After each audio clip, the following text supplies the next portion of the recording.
আসসালামু আলাইকুম, স্বাগত মোহনা সংবাদে। এতক্ষণ শুনছিলেন শিরোনাম, পুরো সংবাদে সঙ্গে আছি মাহমুদ হোসেন। ঢাকার ১৩ আসনে ২৫৩ মনোনয়নপত্রের মধ্যে জমা পড়েছে ১৭৪টি। এর মধ্যে ১১৯টি বৈধ এবং বাতিল করা হয়েছে ৫৪টি।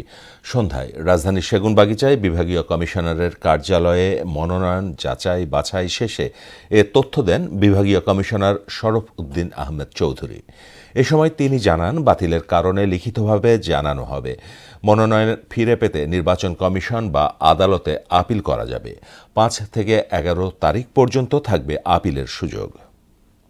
ত্রয়োদশ জাতীয় সংসদ নির্বাচনে ঢাকার ১৩টি আসনে আমাদের মোট মনোনয়নপত্র আমরা বিক্রি করে নিয়েছিলেন ২৫৩ জন।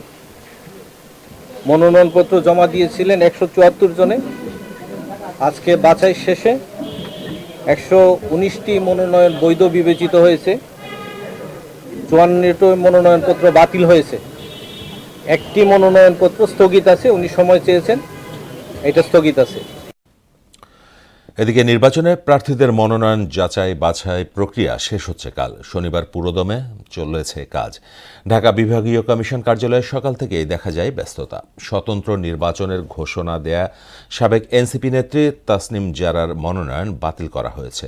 পরে আপিলের ঘোষণা দেন তিনি। এদিকে বগুড়া ৬ আসনে তারেক রহমানের মনোনয়ন বৈধ ঘোষণা করা হয়েছে। আরও জানাচ্ছেন রাজীব আহমেদ। ত্রয়োদশ জাতীয় সংসদ নির্বাচন সামনে রেখে চলছে প্রার্থীদের মনোনয়নপত্র যাচাই বাছাইয়ের কাজ। ৩০ ডিসেম্বর থেকে শুরু হয়ে চলবে রোববার পর্যন্ত।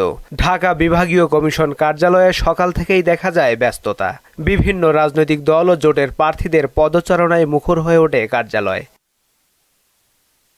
মনোনয়নের বৈধতায় উচ্ছ্বাস প্রকাশ করেন প্রার্থীরা। পাশাপাশি স্ব নির্বাচনী এলাকায় লেভেল প্লেয়িং ফিল্ড নিশ্চিত করতে কমিশনের প্রতি আহ্বান জানান তারা। ভোটারে সমতল হতে হবে, সেটা তো আপনি পারবেন না।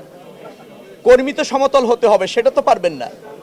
তো জনপ্রিয়তা, ভোটের আধিক্য, ভোটারদের উৎসব, কর্মীদের অ্যাক্টিভিটিস, এটা তো বড় দল এগিয়ে থাকবে, এটাই ন্যায্য। গত এক সপ্তাহে বাংলাদেশে ছবির মহড়া হলো, পোস্টারের মহড়া হলো, সেই বিষয়ে নির্বাচন কমিশনের কোনো পদক্ষেপ আমরা দেখি নাই। আমরা মনে করি এই ধরনের দলকানা নির্বাচন কমিশনার, তাদের লজ্জা শরম থাকা উচিত এবং অতি দ্রুত তাদের পদত্যাগ করা উচিত। মানুষ দীর্ঘদিন পর আজকে ভোটের অধিকার ফিরে পেয়েছে।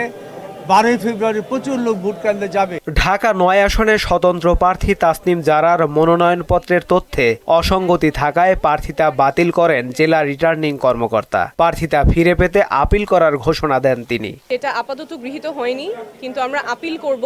আপিল করার প্রক্রিয়া আমরা ইতিমধ্যেই শুরু করেছি। দুইজনের কথা ওনারা বলেছেন যাদের সত্যতা পেয়েছেন কিন্তু ঢাকা ৯ ভোটার না। এই দুইজনের ক্ষেত্রেই তাদের জানার কোনো উপায় ছিল না যে তারা কোন এলাকার ভোটার এবং ঢাকা ৯ ভোটার না। এদিকে বগুড়া ৬ আসনে বিএনপির ভারপ্রাপ্ত চেয়ারম্যান তারেক রহমানের মনোনয়নপত্র যাচাই বাছাই শেষে বৈধ ঘোষণা করেন রিটার্নিং কর্মকর্তা। এছাড়া ব্রাহ্মণবাড়িয়া ৬ আসনে বিএনপি জোট প্রার্থী গণসংহতি আন্দোলনের প্রধান সমন্বয়কারী জুনায়েদ সাগীর প্রার্থিতা বৈধ ঘোষণা করা হয়। অন্যদিকে জয়পুরহাটে ৭টি মনোনয়নপত্র বাতিল এবং ৭টি বৈধ ঘোষণা করা হয়। সিরাজগঞ্জ ১, ২, ৩ আসনে ৬ জনের প্রার্থিতা বাতিল ও ১৩ জনের মনোনয়নপত্র বৈধ ঘোষণা করা হয়। মনোনয়নপত্র বাছাইয়ে রিটার্নিং কর্মকর্তার সিদ্ধান্তের বিরুদ্ধে আপিল ৫ জানুয়ারি থেকে ৯ জানুয়ারি পর্যন্ত। আপিল নিষ্পত্তি ১০ জানুয়ারি থেকে ১৮ জানুয়ারি। রাজীব আহমেদ, মোহনা সংবাদ। গণভোটের ক্ষেত্রে হ্যাঁ অথবা না এর বিষয় ইশতেহারে সুস্পষ্ট করতে রাজনৈতিক দলের প্রতি আহ্বান জানিয়েছেন সুজন সম্পাদক বদিউল আলম মজুমদার। দুপুরে জাতীয় প্রেস ক্লাবে এক সংবাদ সম্মেলনে তিনি বলেন, কেবল সুষ্ঠু ও গণতান্ত্রিক নির্বাচনই যথেষ্ট নয়। গণতান্ত্রিক উত্তরণে যেতে ক্ষমতার সঙ্গে অর্থবিত্তের সম্পর্ক ভাঙার তাগিদও দেন বদিউল আলম মজুমদার। আরও জানাচ্ছেন উষা ফেরদৌস। গেল ১৬ বছর আওয়ামী লীগ শাসনামলে সাংবিধানিক প্রতিষ্ঠানগুলোতে একনায়কতন্ত্র কায়েম করা হয়। বিশেষ করে নির্বাচন ব্যবস্থায় হস্তক্ষেপ, জনপ্রশাসন ও আইনশৃঙ্খলা বাহিনীকে দলীয়করণের কারণে ক্ষুব্ধ সাধারণ মানুষ। তাই ৫ আগস্ট পরবর্তী প্রেক্ষাপটে দাবি ওঠে রাষ্ট্র সংস্কার সহ সুষ্ঠু নির্বাচনের। এমন বাস্তবতায় আগামী 12 ফেব্রুয়ারি হচ্ছে ত্রয়োদশ জাতীয় সংসদ নির্বাচন। গণ অভ্যুত্থানের আকাঙ্ক্ষায় কেমন ইশতেহার হওয়া উচিত সে বিষয়ে সংবাদ সম্মেলন করে সুশাসনের জন্য নাগরিক সুজন। তুলে ধরা হয় 15টি সুপারিশমালা তথা সংবিধান, নির্বাচন ব্যবস্থা, বিচার ব্যবস্থা, জনপ্রশাসন, পুলিশি ব্যবস্থা ও দুর্নীতি দমন সংস্থা ব্যবস্থা সংস্কারের বিষয়ে সংশোধন, সংযোজন, পরিমার্জন বা নতুন আইন ও প্রয়োজনীয় বিধি প্রণয়ন বা বিদ্যমান বিধি ও প্রবিধির পরিবর্তন বা সংশোধন তারা করবেন। সুজন সম্পাদক বদিউল আলম মজুমদার বলেন, বাংলাদেশে কেউ ক্ষমতার বলয়ে থাকলে বিপুল অর্থবিত্তের মালিক হওয়া সম্ভব। জুলাই অভ্যুত্থানের আকাঙ্ক্ষা বাস্তবায়নে এ ধারা থেকে বের হতে হবে। ক্ষমতাতে মধু আছে, জাদুর কাঠি আছে। তো এই আমাদের রাজনীতিবিদদের কাছ থেকে আমরা জানতে চাই তারা এই ক্ষমতার যাওয়ার মাধ্যমে যে অর্থবিত্তের মালিক হওয়ার যে সুযোগ, রাজনীতির ব্যবসায়ীকরণ, ব্যবসায়ের রাজনীতিকরণ, এটার কিভাবে অবসান ঘটাবে, এবারে আমরা সুস্পষ্ট অঙ্গীকার দেখতে চাই। গণভোটে রাজনৈতিক দলগুলো হ্যাঁ নাকি না এর পক্ষে তা ইশতেহারে সুস্পষ্ট করার দাবি জানান তিনি। আমরা চাই যে রাজনৈতিক দলগুলো ওই কি বলে অস্পষ্টতা দূর করে তারা সুস্পষ্ট অবস্থান নেক, তারা হার পক্ষে না হার পক্ষে। ইতোমধ্যেই জুলাই জাতীয় সনদের সংস্কার বাস্তবায়নের অঙ্গীকার করেছে দলগুলো, কিন্তু তাদের ইশতেহারের বিষয়টি সুস্পষ্টভাবে লিপিবদ্ধ থাকা জরুরি বলে মনে করেন সুজন সম্পাদক। নির্বাচন ইশতেহার যেন জাস্টিসেবল হয়। জাস্টিসেবলের অর্থ হলো যেটা যেন আদালতে যাওয়ার যেন সুযোগ থাকে। উষা ফেরদৌস, মোহনা সংবাদ, ঢাকা। হাদি হত্যার বিচার নিয়ে তাড়াহুড়ো করার সুযোগ নেই জানিয়ে পররাষ্ট্র উপদেষ্টা তৌহিদ হোসেন বলেছেন, হত্যাকাণ্ডে জড়িতদের বিচারের আওতায় আনতে সরকার সচেষ্ট রয়েছে। দ্রুত বিচার কাজ শেষ করতে কার্যক্রম অব্যাহত রয়েছে। সকালে মুন্সিগঞ্জে জুলাই আন্দোলন শহীদদের স্মরণে বিভিন্ন কর্মসূচিতে অংশ নেন তিনি। পরে দুপুরে জেলা প্রশাসকের কার্যালয়ের সম্মেলন কক্ষে জেলায় কর্মরত বিভিন্ন সরকারি দপ্তরের প্রধানদের সাথে মতবিনিময় শেষে এসব কথা বলেন উপদেষ্টা। বিচার কখনো তো আপনার ওই টাইম স্পেসিফিক হতে পারে না যে এতদিনের মধ্যে বিচার শেষ হতে, এটা তো কোর্টের বিষয়। তবে আপনারা জানেন যে ইতিমধ্যেই চার্জশিট দেওয়ার জন্য সিদ্ধান্ত হয়েছে। চার্জশিট হলো বিচার ব্যবস্থার প্রাথমিক পর্যায়ে যেটা পুলিশের দায়িত্ব, সেটা পুলিশ করবে। তারপরে অবশ্যই সরকারের সার্বিক চেষ্টা থাকবে যে যত তাড়াতাড়ি অপরাধীকে বিচারের সম্মুখীন করা যায় এবং শাস্তি দেওয়া যায়। খালেদা জিয়ার সমাধিতে আজও ছিল মানুষের ঢল। ভোরে ঘন কুয়াশা আর তীব্র শীত উপেক্ষা করে শেরেবাংলা নগরের জিয়া উদ্যানে খালেদা জিয়ার সমাধিতে ছুটে আসেন বিভিন্ন শ্রেণী পেশার মানুষ। এ সময় বেগম জিয়ার কবর জিয়ারত ও শ্রদ্ধা নিবেদন শেষে বিএনপির সিনিয়র যুগ্ম মহাসচিব রুহুল কবির রিজভী বলেন, বিএনপি চেয়ারপারসনের আদর্শ ত্যাগ ও নৈতিকতার পথ ধরেই দল এগিয়ে যাবে। শামীমুজ্জামান চৌধুরীর রিপোর্ট। শৈত্যপ্রবাহ উপেক্ষা করে ভোরে রাজধানীর শেরেবাংলা নগরের জিয়া উদ্যানে খালেদা জিয়ার সমাধিস্থলে আসেন সর্বস্তরের মানুষ। কবর জিয়ারতের পাশাপাশি সমাধিতে ফুলেল শ্রদ্ধা জানান তারা। এ সময় কোরআন তেলাওয়াতে মগ্ন ছিলেন অনেকেই। বেগম জিয়ার জানাজাতে যারা উপস্থিত হতে পারেননি তারাই এখন ছুটে আসছেন। শ্রদ্ধা জানাতে আসা মানুষেরা বলছেন, বিএনপির প্রয়াত চেয়ারপারসন গণতন্ত্রের জন্য সংগ্রাম করেছেন। তিনি ছিলেন আপোষহীন নেত্রী। মানুষের মনের মধ্যে, হৃদয়ে যেভাবে উনি গেঁথে গিয়েছেন, সেটা আর কোনো নেতা, কোনো নেতৃত্ব আজ পর্যন্ত পারে নাই বিশ্বের। তাই আমি মনে করি যে উনি শুধু বিএনপির নেতা ছিলেন না, উনি সারা বাংলাদেশের নেতা ছিলেন, উনি অভিভাবক ছিলেন। দেশনেত্রী বেগম খালেদা জিয়া যেভাবে দেশের জন্য উন্নয়ন শুরু করেছিলেন, জনাব তারেক রহমান ইনশাল্লাহ তার চেয়ে অধিক সময় পাবেন। বেগম খালেদা জিয়ার যে অসমাপ্ত কর্মকাণ্ড বা তার যে আদর্শিক বা তার যে আপোষহীনতা, সেটা ধারাবাহিকভাবে আমাদের বিএনপির ভারপ্রাপ্ত চেয়ারম্যান ধরে রাখবে বলে আমি প্রত্যাশা করছি। নতুন প্রজন্ম তার চেতনাকে ধারণ করে দেশ এগিয়ে নিয়ে যাবে, সেই প্রত্যাশা বিএনপির নেতাকর্মীদের। যে মানুষটাকে আমরা এত ভালোবাসছি, ওই মানুষটার কাছে হয়তো জীবিত থাকতে যাইতে পারি নাই, মারা যাওয়ার পরে ওনার কবরের পাশে এসে একটু দুরুদ ইব্রাহিম পড়া, এটা একটা মানসিক শান্তি। যখন ছিল তখনও ওনার প্রতি আমরা ভক্ত ছিলাম, অনেক ভালো মানুষ, এখনো ওনার প্রতি মারা যাওয়ার পর থেকে অনেক খারাপ লাগতেছে। এদিকে সমাধিতে মহিলা দলের শ্রদ্ধা নিবেদন শেষে বিএনপির সিনিয়র যুগ্ম মহাসচিব রুহুল কবির রিজভী বলেন, গণতন্ত্রের আপসহীন নেত্রী শিখিয়েছেন কিভাবে দেশ ও মানুষের পাশে দাঁড়াতে হয়। বেগম খালেদা জিয়া যে আদর্শ, যে নৈতিকতা, যে অঙ্গীকার জনগণের কাছে দিয়েছিলেন, তার যে রেখে যাওয়া আদর্শ, সেই আদর্শ এত উঁচু মাত্রার নৈতিক বৈশিষ্ট্য ধারণ করে। আমরা সেই পথ ধরে, তার দেখানো পথ ধরেই আমরা এগিয়ে যাব। জাতীয়তাবাদী মহিলা দল এগিয়ে যাবে, বিএনপি এগিয়ে যাবে। জিয়াউর রহমান ও বেগম খালেদা জিয়ার সমাধিতে শ্রদ্ধা জানাতে আসা মানুষের চোখে মুখে ছিল শোকের ছায়া। শামীমুজ্জামান চৌধুরী, মোহনা সংবাদ, ঢাকা। পূর্বাচলে শুরু হলো ঢাকা আন্তর্জাতিক বাণিজ্য মেলার ৩০তম আসর। উদ্বোধনী অনুষ্ঠানে বাণিজ্য উপদেষ্টা শেখ বশির উদ্দিন বলেন, এ মেলার মাধ্যমে বিশ্ববাজারের সঙ্গে সংযুক্ত হচ্ছে বাংলাদেশের বাজার। এবছর পেপার ও প্যাকেজিংকে বর্ষপণ্য হিসেবে ঘোষণা করেন উপদেষ্টা। এদিকে মেলার প্রথম দিন দর্শনার্থীর সংখ্যা ছিল হাতে গোনা। স্টলের সাজসজ্জাতেই ব্যস্ত দোকানিরা। এবার মেলায় বিদেশি স্টলের সংখ্যা কমেছে। যশোর সদরের শঙ্করপুরের দুর্বৃত্তদের গুলিতে আলমগীর হোসেন নামে বিএনপির এক নেতা নিহত হয়েছেন। তিনি পৌরসভার ৭ নম্বর ওয়ার্ড বিএনপির যুগ্ম সাধারণ সম্পাদক ছিলেন। স্থানীয়রা জানায়, কোতোয়ালি মডেল থানার নয়ন কাউন্সিলের অফিসের সামনে অজ্ঞাতনামা দুষ্কৃতিকারীদের তাকে গুলি তার মাথার বাম পাশে লাগে। এ ঘটনায় এলাকায় উত্তেজনা বিরাজ করছে। আমরা যদি সম্মিলিতভাবে প্রতিরোধ করতে ব্যর্থ হই, তাহলে আগামীর বুলেটটি আমাদের কার দিকে তাক করে রয়েছে এটা কিন্তু আমরা কেউ জানি না। আইন শৃঙ্খলা বাহিনীকে বলবো সদা সতর্ক থেকে তারা নির্মোহভাবে, নিরপেক্ষভাবে এই ঘটনার পেছনে যারা জড়িত তাদেরকে চিহ্নিত করবেন।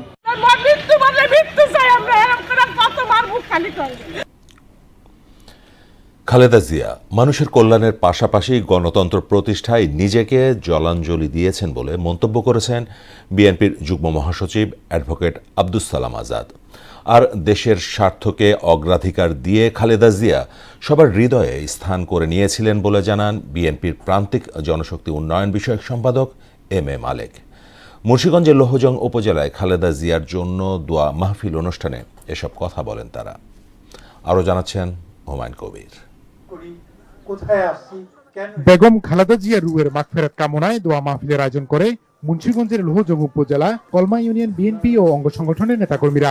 এতে সভাপতিত্ব করেন ইউনিয়ন বিএনপি সভাপতি আলহাজ কে এম রিয়াজুল ইসলাম তুহিন। দোয়াপূর্ব সংক্ষিপ্ত আলোচনায় বিএনপির প্রান্তিক জনশক্তি উন্নয়ন বিষয়ক সম্পাদক এম এ মালেক জানান, শত নিপীড়ন নির্যাতনের পরেও বেগম জিয়া দেশ ছেড়ে যাননি। 2007 সালে নির্বাচনে আপোষ করেন নাই। ইভেন তো তাকে বিদেশে অসুস্থ অবস্থা থেকে বিদেশে নেওয়ার কথা ছিল, তিনি সেদিন যান নাই। কিন্তু তার পরবর্তী সরকার এসে তাকে জেলে পুরেছিলেন, কিন্তু তাতেও তিনি আপোষ করেন নাই। শহীদ রাষ্ট্রপতির জনগণের আদর্শ ভুলে যাও না, দেশনেত্রী বেগম খালেদার আদর্শ ভুলে যাও না। একজন গেছে একজন আসবে, কিন্তু সেই জন্য আদর্শ মরে যাবে না। আমরা আদর্শের রাজনীতি করি, আগামীতে আদর্শের রাজনীতি হবে।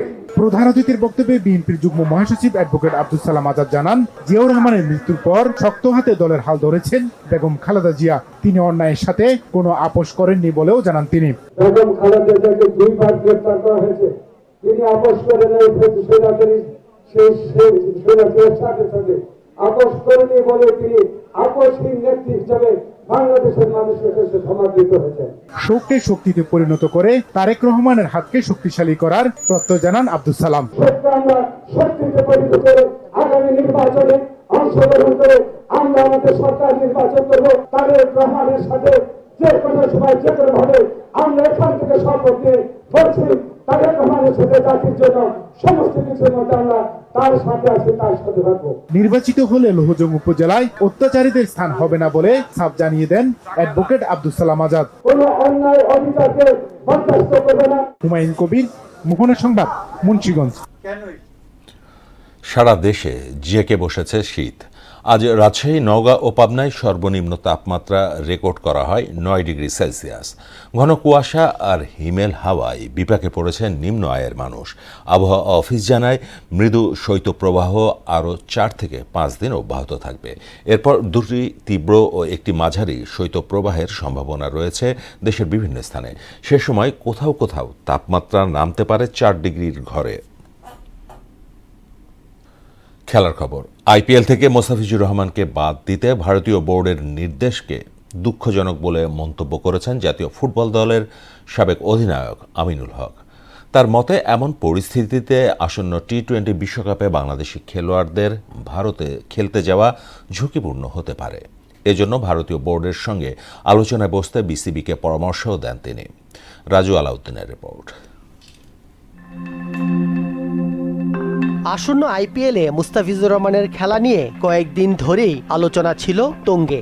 ভারতের কঠোর হিন্দুবাদী দলগুলো তাকে আইপিএল থেকে বাদ দেওয়ার দাবিতে লাগাতার বিক্ষোভ করে আসছিল, যার রেশ ধরে মুস্তাফিজকে আইপিএল থেকে বাদ দেওয়ার নির্দেশনার কথা জানায় ভারতীয় ক্রিকেট বোর্ড। কলকাতা নাইট রাইডার্সও আনুষ্ঠানিকভাবে নিশ্চিত করল মুস্তাফিজ আর তাদের স্কোয়াডে নেই। এদিকে আইপিএল থেকে মুস্তাফিজকে বাদ দিতে ভারতীয় ক্রিকেট বোর্ডের নির্দেশনাকে দুঃখজনক বলে মন্তব্য করেন জাতীয় ফুটবল দলের সাবেক অধিনায়ক আমিনুল হক। তার মতে এমন পরিস্থিতিতে আসন্ন টি-20 বিশ্বকাপে বাংলাদেশি খেলোয়াড়দের ভারতে যাওয়া ঝুঁকিপূর্ণ। মুস্তাফিজের মতো একজন প্রতিভাবান ক্রিকেটার যে বিশ্ব ক্রিকেটে বাংলাদেশের নামকে উজ্জ্বল করেছে, যে আইপিএল এর মতো একটি জায়গায় সর্বোচ্চ একটি দরে তাকে কলকাতার মতো একটি ক্লাব নিয়েছে, তো সেইখানে এই ধর্মকে টেনে এই ধরনের কর্মকাণ্ড এটি আমার কাছে একদম টোটালি যুক্তিসঙ্গত মনে হয় না। এদিকে যুব বিশ্বকাপ জয়ী পেসার শাহিন আলমকে নগদ অর্থ সহায়তা দিলেন আমিনুল হক। বিএনপির ভারপ্রাপ্ত চেয়ারম্যান তারেক রহমানের পক্ষ থেকে শাহিনকে আর্থিক সহায়তা দিতে বলেও জানান তিনি। আমাদের ভারপ্রাপ্ত চেয়ারম্যান জনাব তারেক রহমানের পক্ষ থেকে শাহিন আলমকে একটি আর্থিক অনুদান দেওয়া হবে এবং আমরা চাই যে শাহিন আলম দ্রুতই তার এই সমস্যাগুলো কাটিয়ে ওঠে, সে যাতে একজন ভালো পারফর্মার হয়ে তার পরিবার এবং সে তার নিজেকে এবং দেশের জন্য যাতে একজন প্রতিষ্ঠিত ক্রিকেটার হিসেবে নিজেকে আবির্ভূত এবং প্রতিষ্ঠিত করতে পারে। এ সময় দেশের সকল ক্রীড়াবিদদের নিয়ে নিজের পরিকল্পনার কথাও জানান সাবেক এই অধিনায়ক। ক্রীড়াবিদরা হচ্ছে মূল জায়গা, মূল শক্তি, এবং সেই ক্রীড়াবিদদের সকল প্রকারের সুযোগ সুবিধা বৃদ্ধির মাধ্যমে আমরা আমাদের খেলাধুলাকে এগিয়ে নিয়ে যেতে চাই। রাজু আলাউদ্দিন, মোহনা সংবাদ, ঢাকা। শেষ করব মোহনা সংবাদ, যাবার আগে শিরোনামগুলো আরো একবার।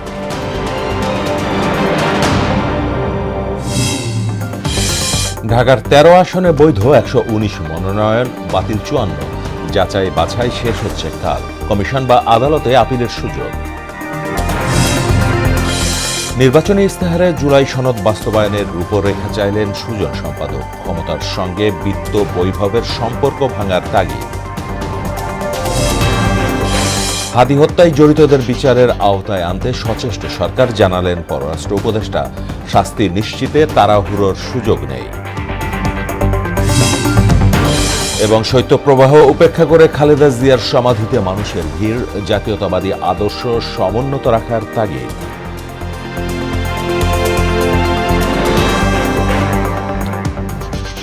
এই ছিল মোহনা সংবাদে। পরবর্তী সংবাদ রাত 12টায়। মোহনার সবশেষ খবর জানতে ভিজিট করুন www.mohana.tv। সংবাদ দেখতে পারেন ফেসবুক ও ইউটিউবে। এতক্ষণ সঙ্গে থাকার জন্য সবাইকে